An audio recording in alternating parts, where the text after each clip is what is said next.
بسم اللہ الرحمن الرحیم۔ السلام علیکم ورحمۃ اللہ وبرکاتہ۔ مسعود اطاری یوٹیوب چینل کی جانب سے آج آپ کی بارگاہ میں تربوز گرمی کا توڑ اس والے سے ایک حدیث پاک پیش کرنے کی سعادت حاصل کرتا ہوں۔ ویڈیو کو مزید آگے لے جانے سے قبل آپ کی بارگاہ میں گزارش ہے کہ چینل کو سبسکرائب، ویڈیو کو لائک اور شیئر ضرور فرمائیے گا۔ صلو علی الحبیب صلی اللہ تعالی علی محمد۔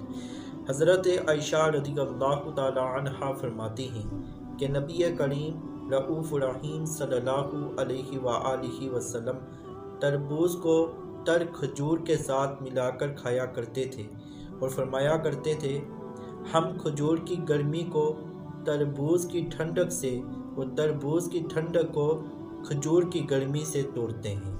اللہ تبارک و تعالیٰ سے دعا ہے کہ اس حدیث پاک کو یاد رکھ کر عمل کرنے اور دوسروں تک پہنچانے کی توفیق عطا فرمائے، اور یہ بھی نیت فرمائے کہ یہ جو حدیث پاک سنی ہے اس پر عمل بھی کریں گے، یعنی کھجور کو تربوز کے ساتھ کھانے کی سعادت بھی حاصل کریں گے۔ اللہ تبارک و تعالیٰ سے دعا کہ جو سنا اس کو یاد رکھ کر عمل کرنے دوسروں تک پہنچانے کی توفیق عطا فرمائے۔ آمین بجاہ النبی، آمین صلی اللہ تعالی علی محمد۔